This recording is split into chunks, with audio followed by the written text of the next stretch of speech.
રહ્યા છો સબરવાસ ન્યૂઝ. હવે જોઈએ અગત્યના સમાચાર. આજથી પ્રારંભ થતી એસએસસી તથા એચએસસીની પરીક્ષા માટે સાબરકાંઠા જિલ્લા વહીવટીતંત્ર સુસજ્જ. કોઈપણ પ્રકારના ડર વગર આત્મવિશ્વાસ સાથે પરીક્ષા આપવા વિદ્યાર્થીઓને શુભેચ્છાઓ પાઠવતા જિલ્લા કલેક્ટર લલિત નારાયણ સિંધ સાધુ. ગુજરાત માધ્યમિક તથા ઉચ્ચતર માધ્યમિક બોર્ડની આજરોજથી ધોરણ 10 અને ધોરણ 12ના સામાન્ય પ્રવાહ અને વિજ્ઞાન પ્રવાહના ઉમેદવારોની પરીક્ષાનો પ્રારંભ થયો છે. ત્યારે ત્રિવેણી વિદ્યાલય હિંમતનગર ખાતે જિલ્લા કલેક્ટર લલિત નારાયણ સિંધ સાધુએ વિદ્યાર્થીઓને પેન, પુષ્પ અને તિલક અને ચોકલેટ આપી સફળ પરીક્ષા અને ઉજ્જવળ ભવિષ્ય માટેની શુભકામનાઓ પાઠવી હતી. જિલ્લા કલેક્ટરે જણાવ્યું હતું કે તમે જે મહેનત અને પ્રયત્નો કર્યા છે તે ચોક્કસપણે તમારા પરિણામોમાં દેખાશે. તમે જરાય ડર કે શંકા વિના પરીક્ષામાં બધું જ આવડશે અને સાચું લખીને પરીક્ષામાં ઉત્કૃષ્ટ દેખાવ કરીશો તેવો આત્મવિશ્વાસ તમારા મનમાં હંમેશા રાખજો.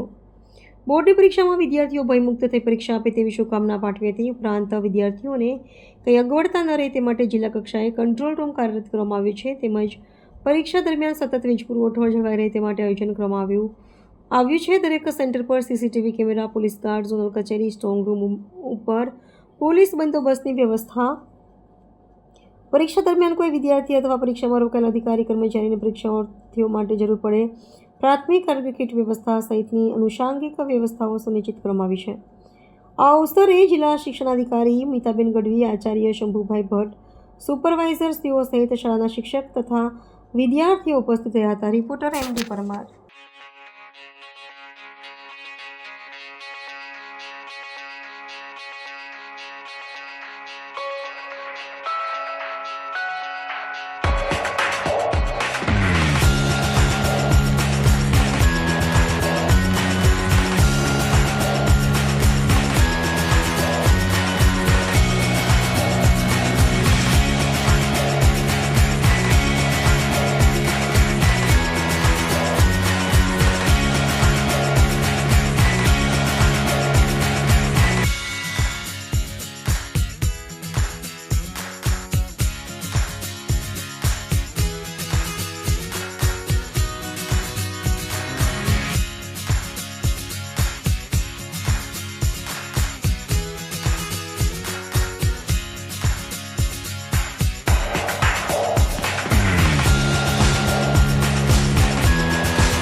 આવા ન્યૂઝ જોવા માટે સાબર આવાઝ યુટ્યુબ ચેનલને સબસ્ક્રાઇબ કરો અને લાઇક કરો, જેથી હવે પછીના દરેક સમાચાર સબસ્ક્રાઇબ કરેલા હશે તેઓને નવા સમાચારની માહિતી મળી જશે.